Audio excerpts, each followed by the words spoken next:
Blog Talk Radio. Good morning and welcome to TimeToPlay.com's Empower Half Hour. This podcast, Internet Radio Empower Half Hour, is brought to you by the Time to Play Foundation, which is a not-for-profit corporation that advocates for us to enjoy life. And we welcome you to participate with us. And thank you so much again for joining us. My name is Doreen Guma. I am the founder of the foundation. And my reason for doing this was I am a board-certified healthcare executive. I've had my own life experiences when I was younger, but I've been watching people, my backgrounds in quality improvement, become more sick and more sad. And you know what? We're all very incredibly powerful people, and I believe that just acknowledging that and working together, and that's the founding principles of the foundation, is people helping people and collaboration equals success, that we can achieve things that are incredibly amazing. And so that's me. You can contact us anytime if you contact 631-331-2675 or email Doreen@timetoplay.com. Online with me today is Heidi Krantz, and she is a life coach and a relationship coach for the foundation. She's an amazing knowledge person that is there to help people move forward and love their life. And we also do have another person on 213. I don't know if that's Rebecca. It is Rebecca. Good morning, Doreen. Hello, good morning, Heidi. Hello, Rebecca. Rebecca is the happiness specialist on the Time to Play Foundation, and she is a tremendous resource for us here as well. So with that being said, our topic today is breakthrough and reach your goals. And last month, if you want to go back to the first Wednesday of November, which was, I don't even know the date. Oh, my gosh. It was the 4th. November 4th. Thank you. You can listen to part 1, and we just couldn't possibly get through everything. So week 1 of each month is happiness week. The Time to Play philosophy is happy, healthy, have money, work-life balance. So we are going to kind of go through, and we did have such a good time last month on the happiness podcast, the Breakthrough to Reach Your Goals, part 1. So we're going to continue with that. And last month we kind of left off with perspective. And I guess, besides for Heidi to say hi, I'd like her to introduce that, and let's get started. Good morning. Thank you so much for having me again, Doreen. Always great to be here. And good morning, Rebecca, and to all listeners. Yes, we were talking about perspective, and we had gone through different ways that we look at our goals and our accomplishments and how that impacts the level of success that we reach, when we set out to accomplish our goals. And we talked about, sometimes how our perspective blocks us from reaching those goals because of I'll call it in quotes, the stories that we tell ourselves about why they're not being reached or why we don't have the power to reach them. And we got into some specifics that were really interesting. And so that's a little recap of where we were from how I see it, and lots more to talk about.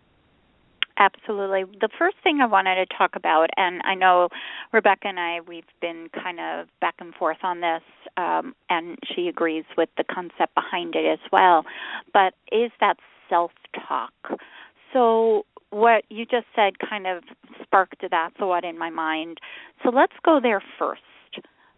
Even though it's on topic, but it's off topic, but it's on topic. So the self-talk, as far as perspective, as far as what blocks us from achieving our goals and limiting beliefs, and that self-talk, let's kind of touch on that, because I think that's an extremely huge issue in a lot of us. Okay, well, I would love to start with that. I actually was talking to my son Nathan yesterday about this self-talk, which is really mind chatter. Some people call it the ego, and it's constant. the talk is constant. And in my case, I'm just going to just be honest, my ego or the self-talk is always negative. There is nothing. I mean, I never hear, wow, Rebecca, you're doing a great job. It's always about what I didn't do and why I didn't do it and should have done more and all of that. And it just comes up for me, it comes from growing up with a family of being very critical. So what I do what I practice is there are two voices. I say there are two voices in my head. There are two entities. And quite frankly, that self-talk, the thoughts, and all of those things that keep going, I'm more of a witness to it. I don't allow that negativity or judgment or that criticalness. Critical, is that a word, criticalness? If it isn't, I just create. I think it'll be a good word for us. Yeah, that's fine. Okay, well, thank you, Doreen. And what I do is just I know the difference between that voice, and I don't give it any power, and I don't give it any attention. Now it's still there, but it's barely a whisper. And how do I get to this point? Just by practice, and knowing that you are not your thoughts. You are a witness to your thoughts, but you are not your thoughts. This is very important, and the most important thing that I have learned over my years, and we are hitting that big 5-0 right now, so I've got a lot of years of experience at this point, but recognizing it and being able to ignore it and to be able to stop and reevaluate. Because you know what? One of the things that I actually learned from Rebecca, and we have in the book, If I Knew Then What I Know Now, if you go on timetoplay.com, you'll be able to see the book information there, but was to be able to shift that thinking when you hear that thinking. And I actually, and Heidi knows, when we've, created Make a Stop sign, and it make a trigger to stop, because unfortunately we can, what is the word, barrage, I think is correct, barrage ourselves with that constant negativity, constant, you suck kind of thing going on in our minds. What Rebecca's saying, I didn't do it good enough. I didn't do enough. I should have said this. I should have done that. And that just deflates us tremendously. There are things we can do and there are things we cannot do. So if we did, quote unquote, not do whatever we should have, we can't fix it necessarily. We might just move forward and stop beating ourselves up. Let me throw this in too. I never use the word should. I've eliminated that word should from my vocabulary altogether. There's nothing that I should do. That's a word that is about judgment, and that's a word that's very, very critical. Another thing I want to say, just to lighten everything up, is to these thoughts that come and negative, judgmental, critical of self. What I've done is I don't take them so seriously. It's really time to lighten up and, oh gosh, my thoughts are ruining my day. No, it's really time to lighten up and start smiling. Oh, really? You think I'm lazy? Absolutely. Oh, you really think I've procrastinated? Oh, thank you for telling me that I'm a loser today. So it's let's lighten up with all of it also. Heidi, what do you think? And that's wonderful. Sure. So, I'm totally in sync with the concepts that you ladies are talking about, and specifically talking about should. I heard a great quote that I love: "Stop shooting all over yourself." Mm-hmm. Oh my God, that's fun. Yeah, I've heard that one too. We barrage ourselves with shoulds, and I'm always talking about that at workshops and saying that should is somebody else's goal for you. Thank you. And you want to generate your goal coming from your inner wisdom, and that is kind of our topic today. What blocks us from it? And if it's somebody else's goal, you're going to be blocked from achieving it. So absolutely. And then Speaking to that voice in our head in a very normal way that we all have. In coaching, we often call it our gremlin. And our gremlin has, a predominant message for us that's negative, like you're not blank enough to blank, smart enough to write the book, you're not attractive enough to find a partner. And the list goes on and on. And, we have many messages like that over the course of a day, but usually we have one predominant one throughout our lives. And sometimes it helps to separate from that voice or that gremlin by actually visualizing it as something physical, like a green monster on my shoulder is my gremlin, and it's giving me that voice because in visualizing it as something physical and outside myself, I'm able to separate it and recognize that's not me, that's not who I truly am, that's just that critical voice who has been with me for a very long time. Mm-hmm. Yes, and it can be very powerful and very painful. But the beginning strategy in dealing with it is really separating it from it and recognizing that it is not truly myself. You started to say something, Rebecca? I was just going to say, I love what you're saying, and I was just to know that you are not your thoughts, and just to witness them as opposed to say, oh, that's me. But it takes practice, it takes awareness, it takes mindfulness, it really takes living consciously, and that's also a practice. Things that we're talking about today just don't happen overnight. It starts with a commitment to, because really, what do we all want? We want to feel good. We want to feel good about our lives. We want to feel good about ourselves. And so the underlining thing is to feel a contentment, a peace with myself, with my life, with who I am, with where I'm going. That's the ultimate goal, in my opinion. Yes. Those are my goals. It's not about doing anything. It's my goal to be more at peace and more content with myself. Yes, and the beginning steps are noticing, like Rebecca is saying. It takes a long time, and it's a journey throughout our lives to master these concepts. But when we become, as you said, conscious of it and notice what's going on, that's the very first step. Instead of just feeling horrible, realizing that it's my gremlin's voice giving me a very familiar message that's making me feel that way, and I have choices now in where I can go with that. And there's different ways of dealing with the gremlin aside from, separating from it. And, one theory is that kind of beating it back with a stick and constantly telling it how wrong it is not necessarily, the only way to conquer it, because sometimes when we keep beating it back with a stick, it comes back stronger, So sometimes, both in this kind of coaching gremlin theory and coming from another model called internal family systems, we want to kind of really acknowledge the message. And maybe the beginning strategy is, I hear you, I'm familiar with that message, and for now, for today, I'm not going to be governed by it.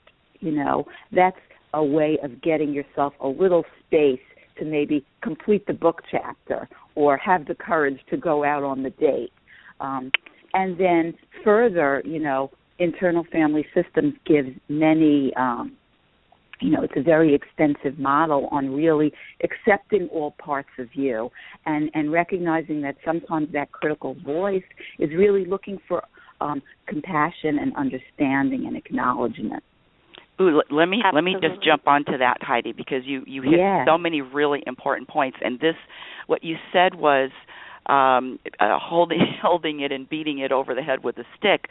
And you're right, because whatever you resist, we've heard that, persist, And so it is an embracing of it. It is an embracing.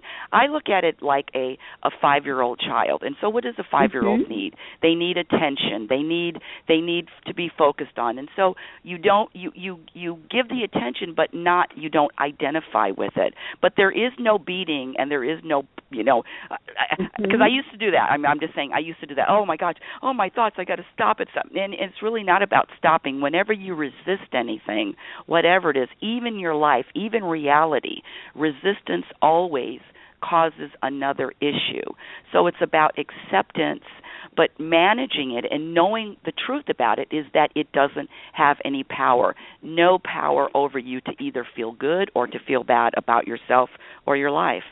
Yes. And I agree with that. And that's where that acknowledging it so that you can deal with it is the most important, because, a lot of times we might be exhausted or we might feel defeated, but we need to kind of figure out what's causing it so that we can, that's that negative self-talk, and what you're saying is indeed important, because, you'll have that voice and it'll say, see, I told you weren't going to do it. And it does come back stronger, and it does beat you over the head. And, this is where we acknowledge that we're such wonderful people, and, each of us, and we have that amazing power. So with this goal setting and breaking through, one of the things that I really want to, put out there is, just because it always was doesn't mean it always has to be, and I did actually include that in the book. So that is something that I think is important. History will repeat itself if we let it, and it's that whole thing. So we need to set the intention, and also with us doing this breakthrough to reach our goals, we have to figure out what we want to actually make happen, and we have to see what little things we can do to start. And I know, Rebecca likes to put things out there and let them unfold on their own, and there is that power that we could tap into as well. We have to just let that power know what it is that we're working towards. And, I want to add, because I just remembered something that you said. I don't know if it was, I think it was you, Doreen. It doesn't really matter who said it, but talking about being successful. Okay, what does that mean? What does that mean? And quite frankly, that means something. It means something different to every person. And my definition of success, I know society's definition is the title and money and having and accomplishing. But my definition of success is very, very different, and it's come over time. I used to think that way. My definition of success is really to be able to be on my deathbed and smile with no regrets, and know that this life that I experienced was everything that it was supposed to be. It wasn't what I chose, but it was everything that was supposed to be, and all of the lessons, all of the things to get me to a place where now I'm different than I was 6 months ago. I'm a different person than I was a year ago. That is success, in my humble opinion. Yeah. And I fully 1,000% agree. And that's really one of the driving forces behind the Time to Play Foundation, not to have regrets. And you know how many people there are out there that said, I would love to, but. And that's also something that should be removed from the dictionary or wording. Why not? I would love to, but. So this is what is our discussion, how to break through and reach our goals. Why not? And that might be something that we need to look at. That's the little bites of achievable. So here's the thing. Let's see. You want to open a pet grooming store, right? Okay. This might be something somebody wants to do. So what is a small step that you can take to start to make that happen. This is your biggest dream. So here's Rebecca's discussion. You're on your deathbed. I wish I had opened that pet grooming store. We don't want that. I wish they talk about the bucket list, right? So what is our deepest desires? And the success, could be just raising a family and I don't know, just the smallest thing that is so meaningful. It doesn't have to be becoming Oprah. It's not the point. The point is what is in our heart that will make us the most happy. And that's what we have to really look at. What is our purpose here? What is it that we're wanting to accomplish? And I think that's that whole thing, like Rebecca's saying, it doesn't have to be a monumentous thing. It could be, what is that deepest piece of our heart? I want to be a baker. You never do it. What you're talking about is everybody has gifts. We all have our own personal gifts. So we're all an individual star with these gifts, and all it is finding out who you are, what you love to do, what comes naturally to you, and then just doing it. Absolutely. That's the biggest gift that we can fulfill. But if we're blocking ourselves, if we're blocking ourselves from looking towards and saying, "Oh, I could never." Well, why not? I'm gonna have to disagree only because I always do, right, Heidi? I don't believe in blocking ourselves. You always do. I really don't believe. See, I don't believe in we're blocking ourselves. No, what is really happening is that it's just not time. Because when it's time, everything unfolds in order. So, you see, because, I'm blocking myself. Now I'm going to feel bad because now I have these blocks. No, this is just me, not everybody, but no, whatever's happening is supposed to be happening. And if it's not happening, it's just not time. Except if we're telling ourselves that we can never make it happen.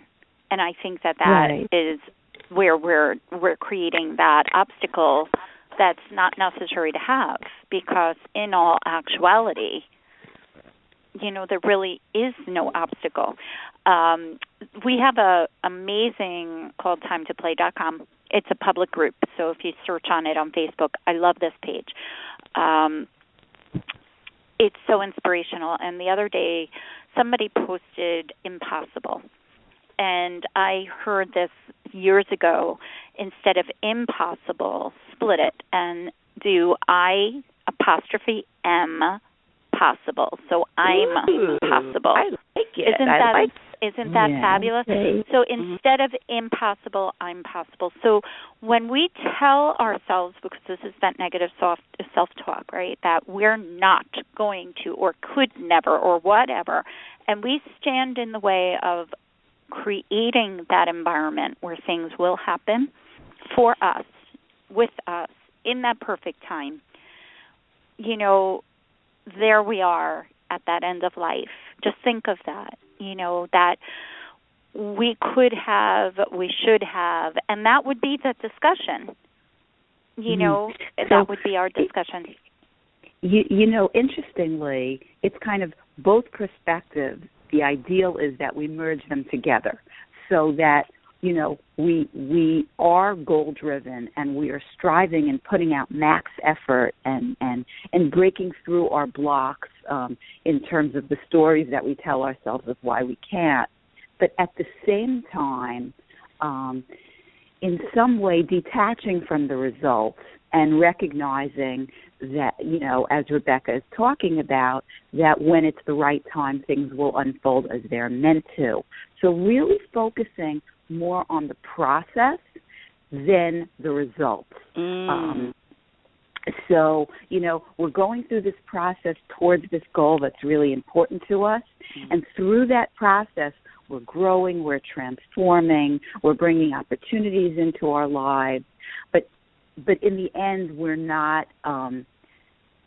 extremely attached to the result. And it's really challenging to master, but that's kind of, from what I've learned and thought about, sort of the ideal, to kind of strive to that.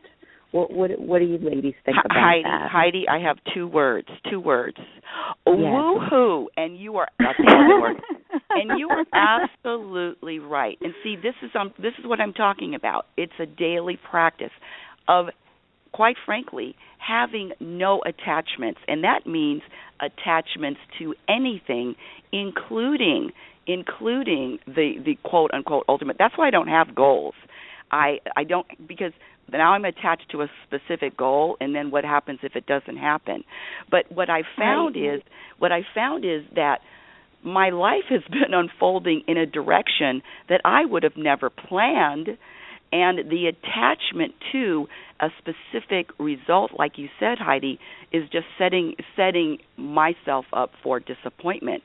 So the practice is another skill to develop, another skill to master, another skill that is going to bring you more success is having no attachments. Mm-hmm. I agree, and you know what? Here with this discussion, I had two things come into my mind. One was enjoy the journey, and the second was go with the flow. And I've heard the term flow. When we fight, we fail. So, maybe it's not, like Rebecca was saying, maybe things aren't evolving the fastest that we would like. And we've had that discussion over these past years. I mean, I've been working on the Time to Play Foundation for a long time, and it is evolving. And, oh, my gosh, the energy is positive. But that's my feeling, too. One of the things that we were taught as, I can say we because this is just an epidemic. It's a virus of being impatient. Being impatient. Mm-hmm. And so when a child is born, we don't stand up and stare at the child and start screaming, "Hey, why don't you start growing up faster? Why don't you cut some teeth? Why don't you just start walking? Why don't you just start feeding yourself? Hey, So it's really the impatience. That's another skill to practice. Having patience, relaxing, allowing things to unfold in their proper time. This thing about being impatient, you cannot be happy and impatient at the same time. It's impossible. Mm-hmm. But this is what we're taught in our society. We have to grow up faster. So you have to unlearn what you were taught. Exactly. We wish we were 16 so we could drive. We wish we were 21 so we could drink. We wish we had a house. We look at the car commercials, the entire commercials on for the Christmas season. Everybody is apparently supposed to have a Lexus in their driveway. Like the pressure that's put on us to be something is not allowing us to really understand what and who we are. The pressures, I think, of our day for survival and for, jobs and for stuff, is tough. And this is where we have to take that moment. And I know Rebecca, and I'm not sure about Heidi because we never really talked about it, but I know Rebecca is very much into meditation and self-reflection and really digging deep and seeing what it is in our heart that we really do desire. And once we're true to ourselves, things will be, so much more pleasant in our entire beings. So I think that that's something to consider,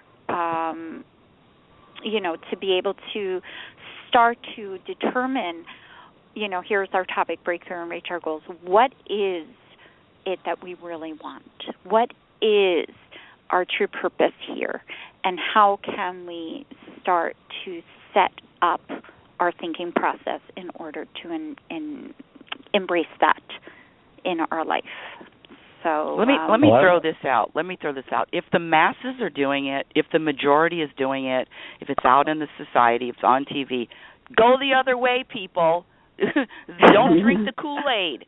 Stop drinking the Kool-Aid. What is out there is not going to bring you any type of contentment. So it is difficult, but it is not impossible. If I can do it, anyone can do it.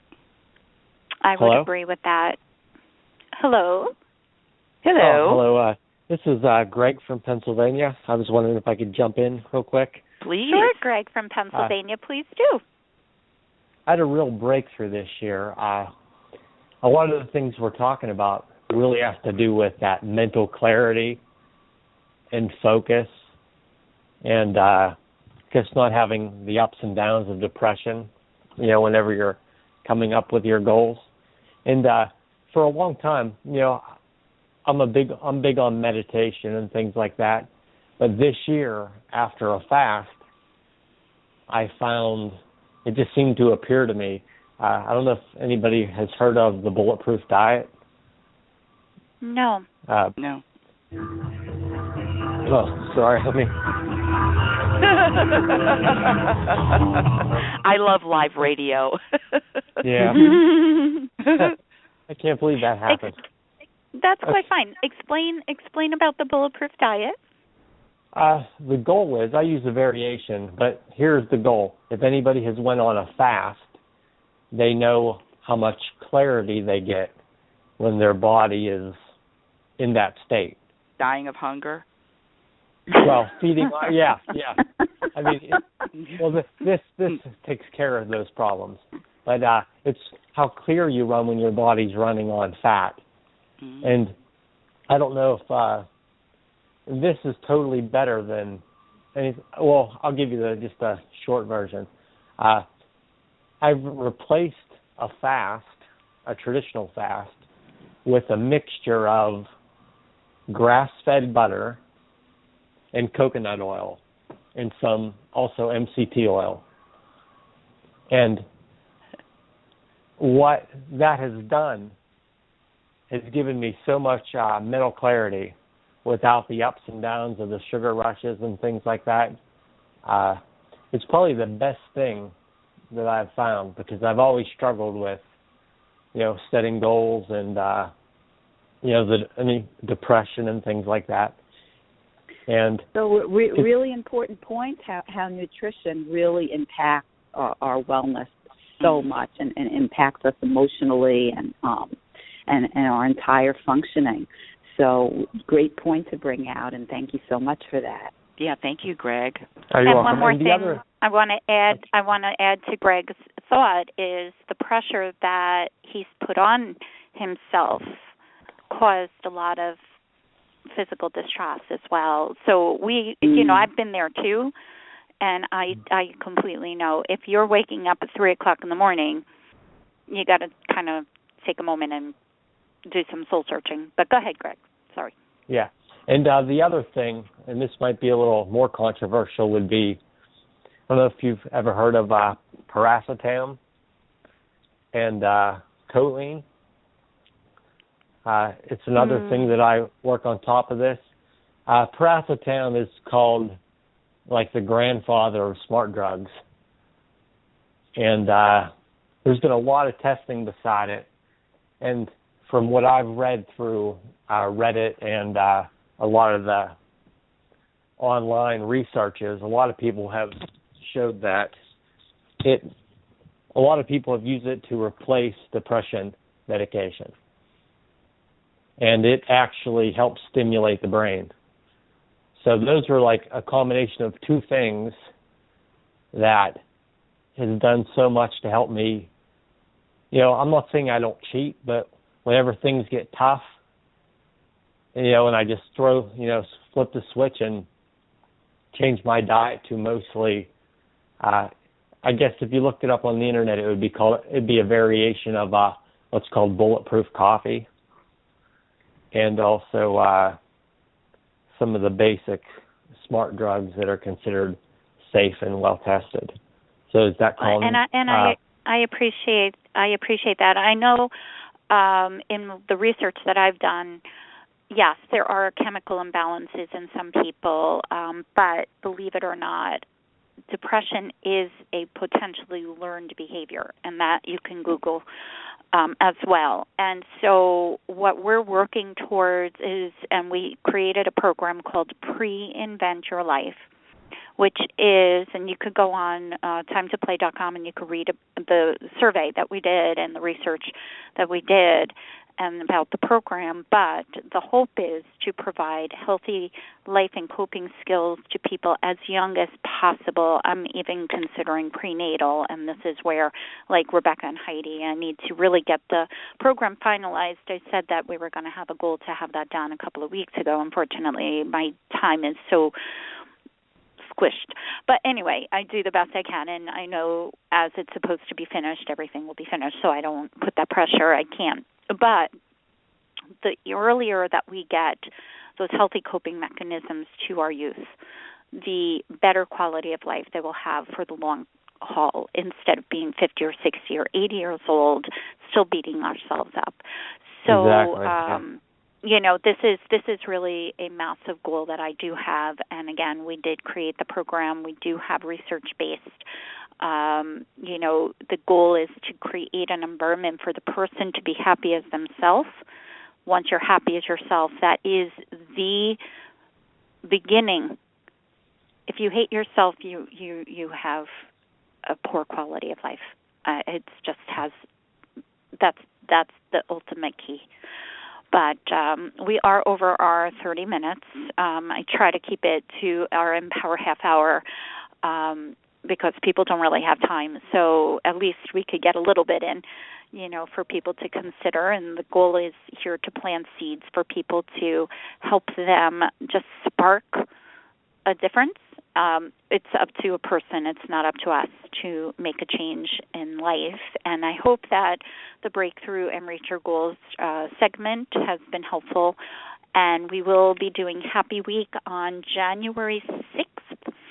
So if, Greg, you want to join us again on Happy Week, but we do have we have an entire Empower Half Hour radio channel now.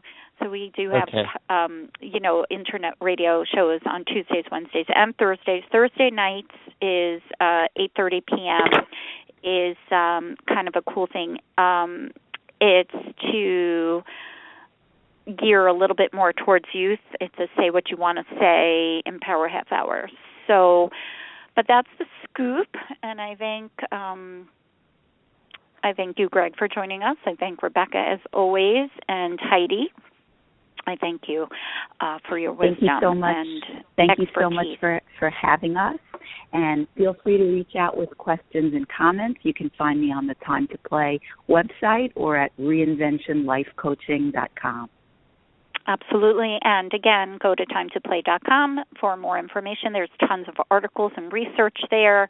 And please don't hesitate to call 631-331-2675. That's our office here. Or email info@timetoplay.com. And again, thank you to our sponsors and donors to make this foundation possible. And I appreciate everything. So any questions, please reach out. Any suggestions, please reach out. And thank you, Greg, for joining us today. I really appreciate it. Okay, thank you. I'll follow you on Blog Talk. Okay, excellent. Thank you so much. Have a great day, everybody.